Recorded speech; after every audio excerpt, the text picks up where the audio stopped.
Hi guys, कैसे हैं आप सब। मैं विपिन मिश्रा आपका अपने यूट्यूब चैनल परीक्षा गुरु पर बहुत बहुत स्वागत करता हूं। और आज हम लोग इतिहास के एक नए टॉपिक के साथ जुड़ रहे हैं। हम लोगों ने मौर्य काल को 3 पार्ट में लगभग 80 क्वेश्चंस में कंप्लीट किया है, एमसीक्यू टाइप्स क्वेश्चंस में। और अब हम लोग मौर्योत्तर काल पर काम कर रहे हैं। तो इस क्रम में हम पहले संक्षिप्त रूप से जान जाते हैं मौर्योत्तर काल के बारे में। जब केंद्रीय सत्ता के रूप में मौर्य साम्राज्य का पतन होता है, उसके बाद स्थानीय स्तर पर सातवाहन, शुंग, कण्व, सातवाहन, वाकाटक, कदंब आदि वंशों की स्थापना होती है।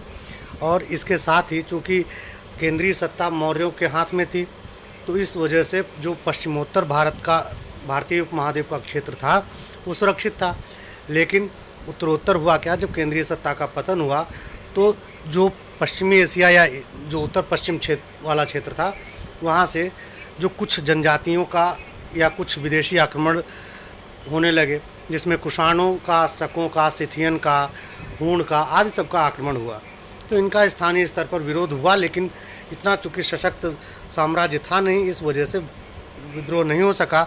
इसी कारणवश कुषाण सत्ता जो है वो मगध साम्राज्य तक विस्तृत हो गई और उधर एशिया, जो पश्चिम एशिया तक वहाँ तक विस्तृत रही। और इसके बाद जब गुप्ता का उदय होता है, तब जाकर के पूरे भारत में एक तरीके से केंद्रीय शक्ति के रूप में या साम्राज्य के रूप में गुप्ता आते हैं और एक नया फेज स्टार्ट होता है। तो ये एक मौर्योत्तर काल का संक्षिप्त परिचय था। अब इसके बारे में अब हम लोग जो एमसीक्यू टाइप्स क्वेश्चंस हैं, जो अपने परीक्षा की दृष्टि से महत्वपूर्ण हैं, उन पर चर्चा कर लेते हैं। तो देखते हैं कौन कौन से प्रश्न हैं। पहला प्रश्न है कि निम्नलिखित में से क्या ईसा की प्रथम सदी के आसपास विकसित मथुरा कलाशाला में मूर्तिकला के लिए प्रयुक्त होता था। तो यहाँ पर मैंने आप लोगों को कई बार बताया है, जब आप रूम पर भी प्रैक्टिस करें या एग्जामिनेशन हॉल में हो, तो उस कंडीशन में आप हमेशा यही कोशिश करें कि आप जब भी क्वेश्चन पढ़ें तो क्वेश्चन का जो आपके पास जो पेन है, पेन का जो पॉइंट है वो हमेशा वर्ड्स के साथ मूव करना चाहिए। तो जो जो इम्पोर्टेंट वर्ड्स हैं उनको अंडरलाइन करें या सर्किल करें। तो यहाँ पर देखते हैं, प्रथम सदी ईसा पूर्व के आसपास मथुरा कलाशाला में मूर्ति काल के लिए प्रयुक्त होता था। ये अपने रूट टर्म्स हैं इस क्वेश्चंस के। दोस्तों, मैं केवल आपको ऐसा नहीं कि केवल आपको जो है एक तरीके से प्रैक्टिस ही करा रहा हूँ या एमसीक्यू टाइप्स क्वेश्चंस समझा रहा हूँ, मैं एग्जामिनेशन स्ट्रेटजी भी बीच बीच में शेयर करता रहता हूँ।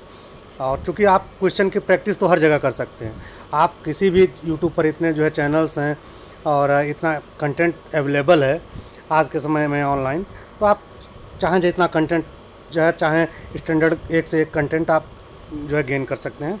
लेकिन कुछ ऐसी चीज़ें होती हैं जो आपको एक अच्छा टीचर ही प्रोवाइड करा सकता है। जो स्ट्रेटजीज़ होती हैं एग्ज़ाम्स के लिए, जो टेक्निक्स होती हैं, वो आपके लिए इम्पॉर्टेंट हो जाती हैं। और मेरी कोशिश रहती है कि मैं अपने स्टूडेंट्स को, अपने दोस्तों को इन चीज़ों से रूबरू कराता रहूं साथ साथ में ही। तो इसका आंसर क्या होगा, यहाँ पर 4 विकल्प हैं, आप लोग जल्दी जल्दी कोशिश करिए इसका सही आंसर टिक करने की, फिर मैं बताता हूँ। 4 विकल्प क्या हैं? संगमरमर, ग्रेनाइट, स्लेट पत्थर और लाल बलुआ पत्थर। तो आप लोग कमेंट बॉक्स में चाहें या प्रैक्टिस के लिए भी चाहें अपना आंसर टिक करिए।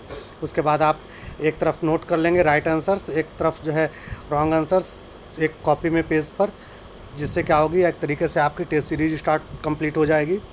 इसमें आपने कितने राइट आंसर अटैम्प्ट किए और कितने रॉन्ग अटैम्प्ट किए, ये आपको वहाँ पर एक तरीके से सेल्फ इवैल्यूएशन हो जाएगा।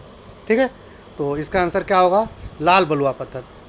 दोस्तों, चूँकि मथुरा कला जो थी, मथुरा कला में विशेष रूप से लाल बलुआ पत्थर का प्रयोग हुआ था। क्योंकि मथुरा और आगरा वाला जो क्षेत्र था, यहाँ पर लाल बलुआ चित्तीदार पत्थर विशेष रूप से प्राकृतिक रूप में उपलब्ध था। अतः चूँकि इसकी उपलब्धता यहाँ पर थी, तो चाहे कोई उद्योग हो, चाहे कोई कला हो, उसके विकास के लिए स्थानीय जो कारक होते हैं, जो लोकल फैक्टर्स रहते हैं, वो बहुत हद तक डिटरमाइनर रहते हैं, रिस्पॉन्सिबल रहते हैं। तो इस वजह से मथुरा कला में विशेष रूप से कौन सा पत्थर प्रयुक्त हुआ? लाल बलुआ पत्थर। Is it clear? Okay, move on next question. Next question is, निम्न में से किस विद्वान का विचार है कि ब्राह्मण समुदाय का असंतोष मौर्य साम्राज्य के पतन का कारण बना? वो टर्म्स आप लोगों ने अंडरलाइन किए। अब देखते हैं क्या इसका आंसर होगा। यहाँ पर 4 विद्वानों के नाम दिए हुए हैं, आप लोग जल्दी जल्दी अटैम्प्ट करिए, फिर मैं बताता हूँ। पहला है BN मुखर्जी महोदय, रोमिला थापर, हरप्रसाद शास्त्री और HC राय चौधरी। तो कौन इसमें ये मान रहा है, किस विद्वान का ये मानना है कि ब्राह्मण जो समुदाय था उसके अंदर जो असंतोष था, क्योंकि मौर्य असंतोष का कारण क्या है, इनका जो साहब का मानना है, इनका तर्क ये है क्योंकि मौर्य शासकों में चंद्रगुप्त मौर्य जैन था, अशोक और दशरथ बौद्ध थे। कुछ बिंदुसार के बारे में, दशरथ के बारे में माना जाता है कि ये आजीवक भी थे। तो इस तरीके से ब्राह्मण संप्रदाय को राजकीय संरक्षण नहीं मिला या राजकीय प्रोत्साहन नहीं मिला, इस वजह से ब्राह्मण समुदाय असंतुष्ट था और उसके असंतोष के कारण मौर्य साम्राज्य का पतन हुआ और मौर्य साम्राज्य के अंतिम शासक बृहद्रथ की हत्या पुष्यमित्र शुंग नामक एक ब्राह्मण ने की, जो इन महोदय का मानना है। लेकिन ये तर्क पूरी आधार पर सही नहीं माना जाता है ऐतिहासिक दृष्टि के लिए। ओके, तो कौन आंसर होगा इसका? इसका आंसर दोस्तों होगा हरप्रसाद शास्त्री। हरप्रसाद शास्त्री जी का ये मानना था कि ब्राह्मण समुदाय के असंतोष के कारण मौर्य साम्राज्य का पतन हुआ। ये चीज़ें कॉन्सेप्चुअल हैं, इसलिए आप इनको समझने की कोशिश भी करेंगे। नेक्स्ट क्वेश्चन, बिम कडफिसिस के सिक्कों पर किस हिंदू देवता का अंकन किया गया? तो यहाँ पर 4 विकल्प उपलब्ध हैं। सीधे से फैक्चुअल क्वेश्चन है और आपको जो है, क्योंकि जब आप कुषाण पढ़ेंगे तो कुषाण के दरमियान ये इससे क्वेश्चन लगभग रहता ही है, जैसे बिम का सिक्का कौन सा था या किस धातु का बनाया था, या जो कुषाण थे कुषाणों का सर्वाधिक सर्वप्रचलित सिक्का किस मेटल का था। तो इन ऐसे क्वेश्चंस रहते हैं, तो आप उनको देखेंगे और उस पर चित्रांकन किसका है, उस पर जो चूँकि पिक्टोग्राफिक थे एक तरीके से, तो वो किस में उन पर पिक्चर्स हुआ करती थी किनकी, तो ये जो है इम्पोर्टेंट हो जाता है आपके एग्ज़ाम के लिए, तो उसको आप ध्यान रखेंगे। तो इसका आंसर क्या होगा? 4 विकल्प उपलब्ध हैं, शिव, विष्णु, कुबेर, गणेश। तो इसका सही आंसर दोस्तों होगा शिव। शिव का अंकन बिम कडफिसिस के सिक्कों पर हुआ करता था। ओके, देखते हैं अगला प्रश्न क्या है। अगला प्रश्न है, निम्नलिखित अभिलेखों में सार्थवाह शब्द प्रयुक्त हुआ है। तो सार्थवाह शब्द कब प्रयुक्त हुआ है, इसमें आप लोग अगर जान रहे हैं तो बताइए। तो यहाँ पर 4 अभिलेखों का नाम दिया गया है, मथुरा स्तंभ लेख, दामोदर ताम्रपत्र लेख, इलाहाबाद स्तंभ लेख और मानवर लेख। तो दोस्तों जो दामोदर ताम्रपत्र है, इसमें सार्थवाह शब्द का प्रयोग किया गया है। ओके, अगला प्रश्न है, थोड़ा इसमें चूँकि फॉन्ट छोटा हो गया तो आप लोग थोड़ा हो सकता है असहजता हो, तो उसको आप मैक्सिमाइज़ कर के जो है देख लेंगे। अगली बार मेरी कोशिश रहेगी कि फॉन्ट छोटा ना हो। अगला प्रश्न क्या है, निम्नलिखित शासकों में से किस के लिए एका ब्राह्मण शब्द प्रयुक्त हुआ? तो एका ब्राह्मण शब्द किसके लिए प्रयुक्त हुआ? यहाँ पर 4 एका ब्राह्मण, मतलब एका ब्राह्मण का अर्थ हुआ कि एक सर्वशक्ति संपन्न ब्राह्मण या प्रमुख ब्राह्मण। ठीक है, तो किसके लिए प्रयुक्त हुआ ऐसा शब्द? 4 विकल्प हैं, सुशर्मा, खारवेल, पुष्यमित्र शुंग और गौतमीपुत्र सातकर्णी। तो जो गौतमीपुत्र सातकर्णी उसका ये सातवाहन शासक था और इसके लिए एका ब्राह्मण शब्द का प्रयोग किया गया। अब अगला प्रश्न है, निम्न कथनों पर विचार कीजिए। कुषाण फारस की खाड़ी और लाल सागर से होकर व्यापार करते थे। कॉन्सेप्चुअल क्वेश्चन है, अगर आप कुषाण कालीन इकोनॉमी पढ़े हैं या पोस्ट मौर्यन इकोनॉमी पढ़े हैं तब आप जो है इसको आसानी से कर सकेंगे। तो प्रश्न क्या है, कथन क्या है? कथन है कि कुषाण फारस की खाड़ी और लाल सागर से होकर व्यापार करते थे और कारण क्या है? उनकी सुसंगठित नौसेना उच्च कोटि की थी। तो इसका क्या ये कथन का कारण है? अब देखते हैं हम लोग। तो ये तो सही है कि कुषाण का जो व्यापार था, कुषाण चूँकि उन्होंने मध्य एशिया में अपने व्यापार को विकसित किया, जो सिल्क रूट था, साथ साथ उन्होंने फारस की खाड़ी तक अपना आधिपत्य बना लिया था, और जो अरबों को जो वो व्यापार में टक्कर देने लगे, या उन्होंने इन लोगों ने प्रतिस्थापित किया था। ओके, अब इसके साथ साथ जो कारण है, कारण इसमें दिया गया है कि उनकी सुसंगठित नौसेना उच्च कोटि की थी। तो उनका जो उन्नत व्यापार था, क्या इसका कारण ये है कि उनकी संगठित जो सेना थी वो उच्च कोटि की थी, नौसेना। तो दोस्तों, आप लोग अगर पढ़े होंगे कुषाण पीरियड, तो उसमें आपको मालूम होगा कि कुषाण शासकों के पास नौसेना कैसी थी या थी, इसका कोई प्रमाणिक साक्ष्य नहीं मिलता है। अतः यह कुछ जो कारण है ये गलत होगा। तो इसलिए आंसर क्या होगा, यानी ए सही है और आर गलत है। यानी इसका आंसर क्या होगा, final answer will be C. It means A is right but R is wrong. Okay, next question is, राजा खारवेल का नाम जुड़ा है। राजा खारवेल का नाम किस स्तंभ लेख से या लेख से जुड़ा है? तो यहाँ पर 4 लेख दिए गए हैं, आप लोग जल्दी जल्दी अटेम्प्ट करिए, बताइए। तो इसका आंसर क्या होगा, राजा खारवेल का नाम जुड़ा है गिरनार के स्तंभ लेख के साथ, जूनागढ़ स्तंभ के साथ, हाथी गुम्फा के साथ, या सारनाथ लेख के साथ। तो इसका दोस्तों आंसर सही होगा हाथी गुम्फा लेख। चूँकि राजा खारवेल जो क्या थे, ये चेदी वंश के शासक थे। किस वंश के थे? चेदी वंश के थे। और इनका जो साम्राज्य था या राज्य जो था वो उड़ीसा प्रांत इनके शासन के अधीन था, और जो हाथी गुम्फा लेख मिलता है वो उड़ीसा प्रांत में ही अवस्थित है। ठीक है, तो इस वजह से आप अगर चाहें तो एलिमिनेशन सिस्टम के माध्यम से, अगर आपके पास ज्योग्राफिकल हिस्ट्री स्ट्रांग है आपकी, तो आप वहाँ से भी इसको कोरिलेट कर सकते हैं। एलिमिनेशन सिस्टम ये होता है कि आप 3 विकल्पों को एलिमिनेट कर देते हैं। अगर हम देखते हैं, आपको बताते हैं कि एलिमिनेशन सिस्टम कैसे काम करता है। तो फर्स्ट ऑप्शन, अगर हम जान रहे हैं कि खारवेल कहाँ से संबंधित थे, चेदीवंश से। चेदीवंश कहाँ से संबंधित था? उड़ीसा से। तो हम उड़ीसा की ज्योग्राफिकल जो लोकेशन देखेंगे कहाँ है, और हमारे पास विकल्प क्या है? गिरनार। गिरनार आप लोग जान रहे हैं गुजरात में है। जूनागढ़ कहाँ है? गुजरात में है। सारनाथ कहाँ? यूपी में। तो इस वजह से 3 हमारे ऑप्शन एलिमिनेट हो गए। This is wrong, this is also is wrong, this is also wrong, and it means answer will be right answer. Answer C will be right answer. तो इस तरीके से एलिमिनेशन सिस्टम को भी अगर आप यूज़ कर सकते हैं, जब उस कंडीशन में जब आप अगर एग्जामिनेशन में फंस रहे हों तब। Is it clear?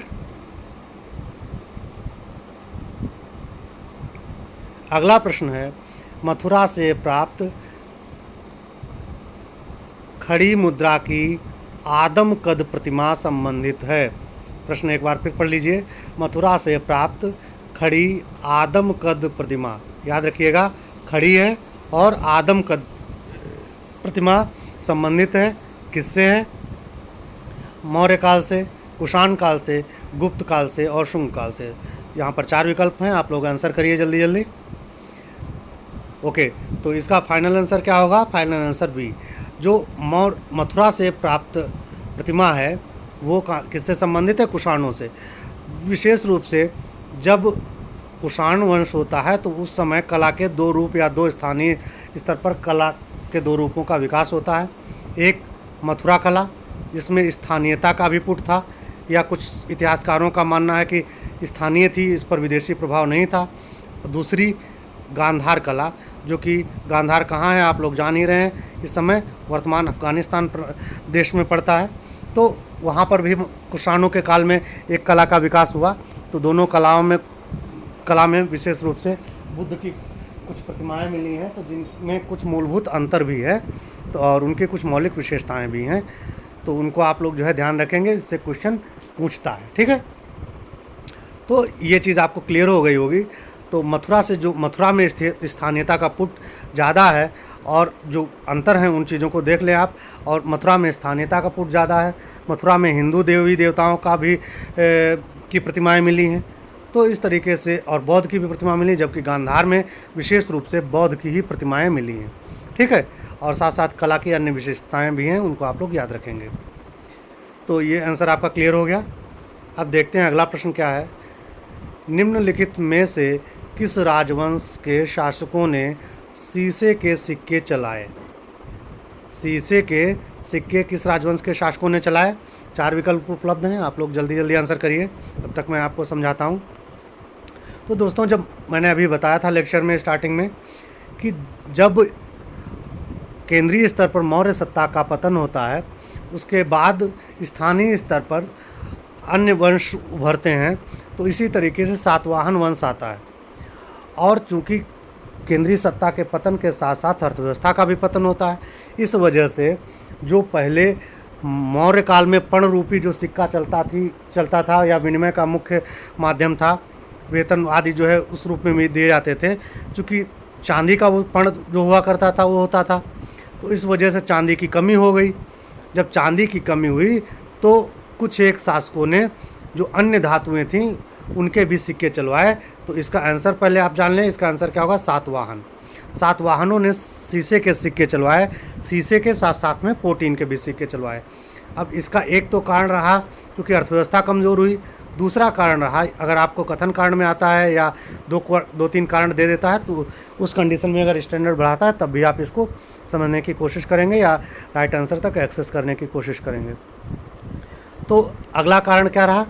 एक तो रहा कि चूँकि केंद्रीय सत्ता का पतन हुआ, चांदी की कमी हुई, और तीसरा कारण रहा चूँकि सातवाहनों का जो क्षेत्र था वो आंध्र प्रदेश वाला क्षेत्र था, आधुनिक तेलंगाना वाला क्षेत्र था, और उस क्षेत्र में शीशे की उपलब्धता अधिक थी। अतः सातवाहन शासकों ने शीशे के सिक्के चलाए या उस काल में प्रचलित हुए। दोस्तों, मैं बहुत ही कोशिश करता हूं कि बहुत ही सरल रूप में आपको जो है चीज़ों को रिलेट करके समझाऊं, और अगर आप लोगों को कोई असहूलियत हो रही हो, कुछ समझ में नहीं आ रहा हो, तो आप लोग कमेंट बॉक्स में अपने प्रॉब्लम्स, अपने सुझाव लिखेंगे और मैं उन पर सोचने की कोशिश करूंगा या उन पर ध्यान देने की कोशिश करूंगा। ओके, तो देखते हैं अगला प्रश्न क्या है।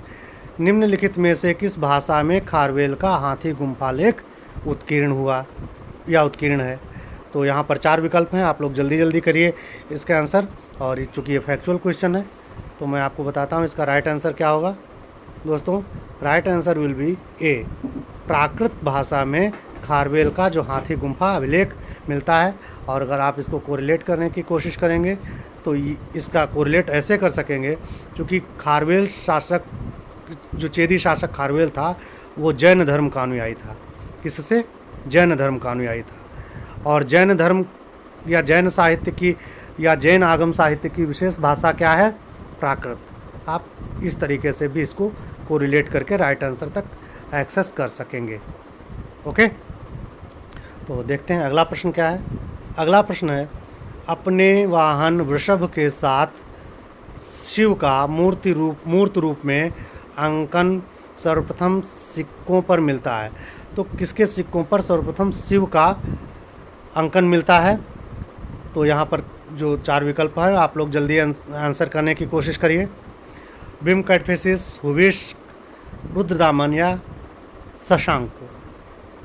तो दोस्तों, इसका राइट आंसर क्या होगा? भीम कैटफिशिस। भीम कैटफिशिस एक कुषाण शासक था, और जो कनिष्क था, कनिष्क के पिता थे भीम कैटफिशिस, और इन्होंने सर्वप्रथम स्वर्ण सिक्के, खासकर जो कुषाणों के काल में प्रचलित हुए, चलवाए, और इनके सिक्कों पर हिंदू देवी देवताओं का चित्रांकन हुआ है, जिसमें विशेष रूप से शिव को उनके वाहन नंदी के साथ में या वृषभ के साथ में अंकित किया गया है। Is it clear? Okay, next question. निम्नलिखित में से किस मूर्ति कला में सदैव हरित स्तरीय चट्टान या शिष्ट इसको बोलते हैं? इसका दूसरा टर्म क्या है? शिष्ट। मैंने दोनों को इसलिए प्रयोग कर दिया कि अगर हरित स्तरीय चट्टान टर्म आता है तो आप उससे भी वाकिफ़ रहें, अगर शिष्ट आता है तो उससे भी वाकिफ़ रहें। टर्मिनोलॉजी को लेकर के आप कंफ्यूज ना हों। ओके, तो किस इसमें का प्रयोग निम्नलिखित में से किस मूर्तिकला में सदैव शिष्ट का प्रयोग माध्यम के रूप में होता था? तो यहाँ पर 4 विकल्प हैं, आप लोग आंसर करिए जल्दी जल्दी। मौर्य मूर्तिकला, मथुरा मूर्तिकला, भरहुत मूर्तिकला या गांधार मूर्तिकला। तो दोस्तों इसका आंसर क्या होगा? गांधार मूर्तिकला, डी। गांधार मूर्तिकला में शिष्ट पत्थर का प्रयोग हुआ करता था, जबकि मथुरा कला में विशेष रूप से लाल बलुआ पत्थर का प्रयोग किया जाया करता था। ओके, अगला प्रश्न देखते हैं। प्राचीन काल के भारत पर आक्रमणों के संबंध में निम्नलिखित में से कौन सा एक सही कालानुक्रम है? यानी जो भारत पर उस समय आक्रमण हुए, विशेष रूप से पहली शताब्दी ईस्वी सन से लेकर के BC से लेकर के या ईसा पूर्व से लेकर के पहली और दूसरी शताब्दी ईस्वी सन तक, तो उनका क्रम क्या है? ये क्वेश्चन ये कह रहा है। तो इनका सही क्रम क्या होगा आप लोग जान ही रहे होंगे। पहले यूनानी आक्रमण होते हैं। अगर उसके टर्म्स को या टाइम फ्रेज को और बढ़ाएं तो हम देखेंगे चंद्रगुप्त मौर्य के फेज से इसको हम जोड़ सकेंगे। तो इसका पहले किसका आक्रमण होता है? यूनानी का। अब यहाँ पर देखिए एक स्ट्रेटजी होती है 50-50। जब हम प्रीलिम का एग्ज़ाम देते हैं तो वहाँ पर कई स्ट्रेटजी काम करती हैं। एक स्ट्रेटजी है 50-50। इस स्ट्रेटजी के अंतर्गत क्या होता है कि आप 2 विकल्पों तक पहुँच जाते हैं। तो यहाँ हम देखेंगे एलिमिनेट करने की, अगर हम ये जान रहे हैं कि चंद्रगुप्त मौर्य के समय सबसे पहले यूनानी आक्रमण होता है, तो इस तरीके से हम 2 विकल्पों को एलिमिनेट कर देंगे। ये नहीं होगा, ये नहीं होगा। It means we have 2 options, not 4। Okay,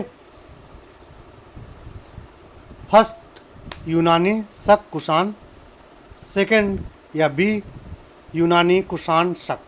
तो अब इनमें आपको देखना है, 2 में आपको करना है।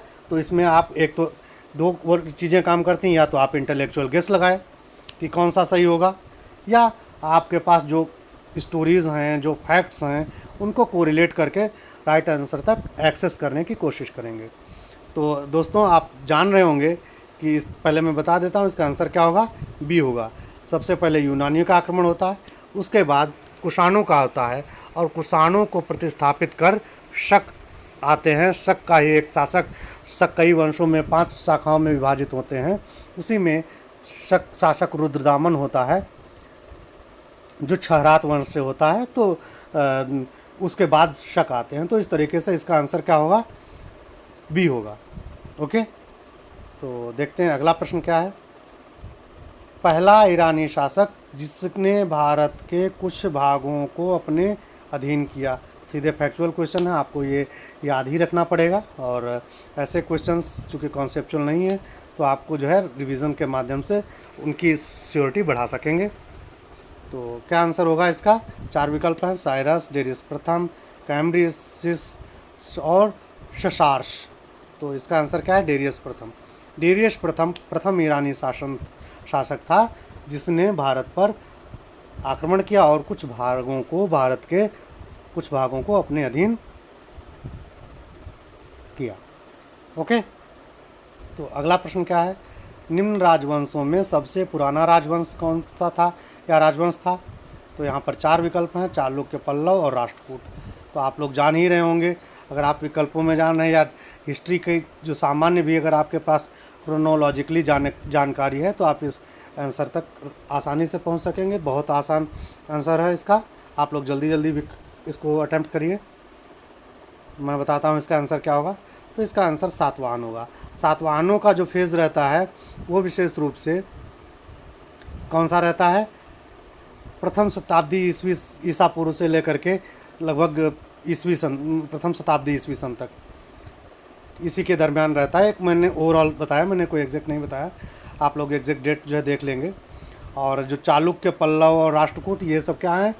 ये सब एक तरीके से पूर्व मध्यकालीन राजवंश है। तो स्वाभाविक सी बात है, इसका आंसर क्या होगा? सातवाहन। आगे देखते हैं। निम्नलिखित में से कौन सा शासक बौद्ध भिक्षु नागसेन से प्रभावित हुआ? तो बौद्ध भिक्षु नागसेन से कौन प्रभावित हुआ था? कनिष्क, वासुदेव, हुविष्क और मिनांडर। तो आप लोग चारों विकल्पों में जल्दी आंसर करें।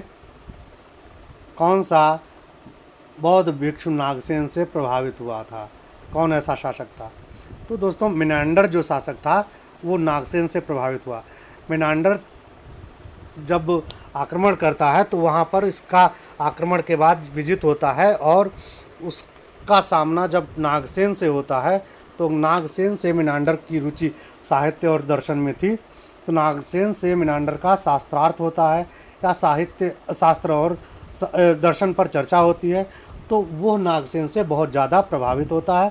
इस आधार पर वो एक तरीके से बौद्ध धर्म को भी धारण करता है या उसके प्रति एक सॉफ्ट कॉर्नर या उसकी महत्ता को समझ पाता है। तो इसका आंसर क्या होगा? मिनांडर। ओके, अगला प्रश्न है, उस राजवंश का नाम क्या था जिसने हत्या कर सत्ता हथियाई और जिसका अंत भी हत्या द्वारा हुआ? बहुत अच्छा क्वेश्चन है। तो यहाँ पर 4 विकल्प हैं, चोल वंश, शुंग वंश, कुषाण और गुप्ता। अगर आप हिस्ट्री जान रहे हैं, वंशों के बारे में जान रहे हैं, कौन वंश कैसे आया है, उनके उद्भव के बारे में, उनके पतन के बारे में, तो आप इसके राइट आंसर तक एक्सेस कर सकेंगे आसानी से। तो 4 विकल्प हैं, जल्दी जल्दी आप लोग आंसर करिए। ओके, तो देखते हैं इसका फाइनल आंसर क्या है। फाइनल आंसर इज शुंग वंश। शुंग वंश क्या था? मौर्य शासक ब्रह्मदत्त जो था उसकी हत्या पुष्यमित्र ने की, ब्रह्मदत्त की। और जो शुंग वंश का अंतिम शासक था उसकी हत्या कंड वंश के प्रथम शासक ने की। तो इस वजह से शुंग वंश ने हत्या के माध्यम से सत्ता हथियाई और हत्या के माध्यम से ही उसकी सत्ता गई भी। तो इसका आंसर क्या होगा? शुंग वंश। अगला प्रश्न है, शुंग वंश का संस्थापक था? कौन था? अभी मैंने अपने लेक्चर में भी इसको शामिल किया। 4 विकल्प हैं, आप लोग जल्दी जल्दी आंसर करिए। मैंने लेक्चर में इसको अपने शामिल किया है। तो देखते हैं इसका क्या आंसर है। पुष्यमित्र शुंग। अभी मैंने बताया जो मौर्य सेनापति था, और जब मौर्य वंश का अंतिम शासक जो था वो जब सेना का निरीक्षण कर रहा था उस दरमियान पुष्यमित्र शुंग ने उसकी हत्या कर दी और मौर्य साम्राज्य का अंत कर शुंग साम्राज्य की स्थापना की या शुंग वंश की स्थापना की। ओके, तो देखते हैं अगला प्रश्न क्या है। अधोलिखित में से सही सुमेलित नहीं है। यहाँ पर 4 विकल्प हैं, आप लोग इसको जो है राइट आंसर तक एक्सेस करेंगे।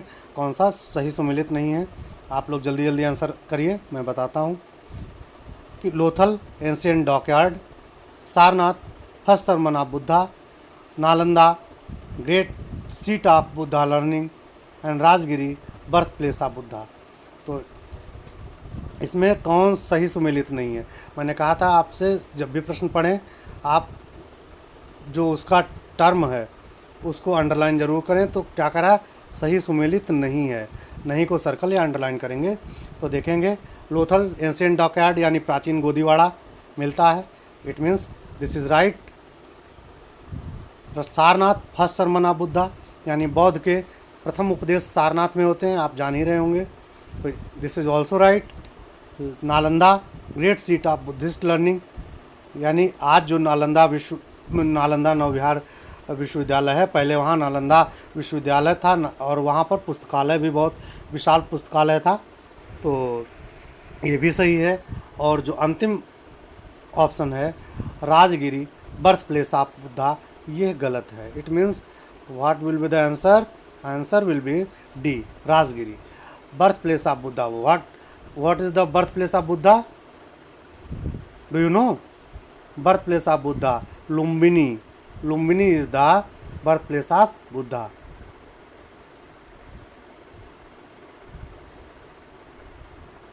ओके, लुम्बिनी। तो ये आंसर इसका गलत हुआ। अंतिम है, काव्य शैली का प्राचीनतम नमूना किसके अभिलेख में मिलता है? तो ये भी थोड़ा फैक्चुअल क्वेश्चन है लेकिन आपके लिए बहुत ही रोचक क्वेश्चन है। पहले आप जान लें कि काव्य शैली का प्राचीनतम नमूना कहाँ मिल रहा है। तो 4 विकल्प हैं, चारों विकल्पों में आपके पास क्या है, चारों विकल्पों में से कौन सा सही है, जल्दी जल्दी आप लोग आंसर करिए। काठियावाड़ का रुद्रदामन के अभिलेख, या मंदसौर का अभिलेख, या रूपपुर का अभिलेख, या हाथी गुम्फा अभिलेख। तो मैं अब इसका आंसर सही बताता हूँ। इसका सही आंसर है काठियावाड़, या इसको जूनागढ़ भी का अभिलेख भी बोलते हैं, लेकिन काठियावाड़ टर्म यहाँ पर यूज़ किया गया है। काठियावाड़ का जो रुद्रदामन का अभिलेख है उसमें काव्य शैली का प्राचीनतम नमूना मिलता है। और इसके साथ साथ ही एक प्रश्न बनता है, अक्सर पूछा जाता है, चंपू काव्य का प्राचीनतम साक्ष्य कहाँ या किस अभिलेख में मिलता है, तो वो प्रयाग प्रशस्ति उसका आंसर है। सॉरी, चंपू काव्य का आंसर क्या होगा, प्रयाग प्रशस्ति। प्रयाग प्रशस्ति चंपू क्या है ये भी जान लें, यहाँ पर आपके लिए आवश्यक हो जाता है। जब हम काव्य और गद्य को एक साथ में मिला करके लिखते हैं तो उसको चंपू कहा जाता था प्राचीन लैंग्वेज में। ठीक है, जो रामचरितमानस लिखी गई उसमें क्या है, दोहा और चौपाई मिली, लेकिन उसमें क्या है, काव्य काव्य ही है। तो ऐसी जो एक शैली है, जैसे उसको कहते हैं कड़वक शैली, लेकिन जब काव्य और गद्य दोनों एक साथ में मिलकर लिखे जाते हैं तो उसको चंपू कहा जाता है। ये आप लोग ध्यान रखेंगे। अगला प्रश्न है, यौधेय सिक्कों पर किस देवता का अंकन मिलता है। सिंपल सा प्रश्न है, लेकिन कई बार आपके एग्ज़ाम्स में पूछा गया है, यूपी पीसीएस में भी पूछा गया है, बिहार पीसीएस में पूछा गया है। तो ऐसे क्वेश्चंस आप ध्यान रखेंगे, या ऐसे और नए क्वेश्चंस जो बन रहे हैं पढ़ते वक्त आप उन पर अपना ध्यान रखेंगे। तो क्या आंसर होगा इसका, 4 विकल्प हैं, आप लोग आंसर करिए जल्दी जल्दी। कार्तिकेय, कृष्ण, राम, पूषण। तो इसका आंसर क्या होगा, कार्तिकेय। जो यौधेय शासक थे, यौधेय शासकों के सिक्कों पर कार्तिकेय देवता का अंकन है। और यौधेय कहाँ था, यौधेय विशेष रूप से जो पंजाब प्रांत था, वहाँ पर स्थानीय शासक जो हुआ करते थे वो यौधेय वंश था या साम्राज्य था। वहाँ के शासक यौधेय शासक कहलाते थे, और इन्होंने सिक्के जारी किए, उन पर विशेष रूप से कार्तिकेय का चित्रांकन है। ओके, तो दोस्तों आज के वीडियो में इतना ही, हम लोग मिलेंगे अगले वीडियो में, और तब तक के लिए धन्यवाद। और दोस्तों मैं देख रहा हूँ कि आप लोग जो है बहुत ज़्यादा जो है इन चीज़ों पर फोकस नहीं कर रहे हैं, चूँकि एग्ज़ाम करीब ही आ रहा है, इसलिए लापरवाही मत करिए। अब ऐसा नहीं है कि एग्ज़ाम टल जाएगा, हो सकता है कि टल जाए, लेकिन अभी आयोग ने चूँकि ऑफिशियल नोटिस नहीं दी है, इस वजह से आप लोग 13 जून को ही मान के अपनी पढ़ाई जारी रखिए और उसके अकॉर्डिंग काम करते रहिए। और जिन लोगों ने जिस चैनल को सब्सक्राइब नहीं किया है वो मेरे दोस्त इस चैनल को सब्सक्राइब कर लें, और अपने जो दोस्त हैं, साथी हैं, उनके साथ शेयर भी करें अगर लगता है ये आपके लिए यूज़फुल है।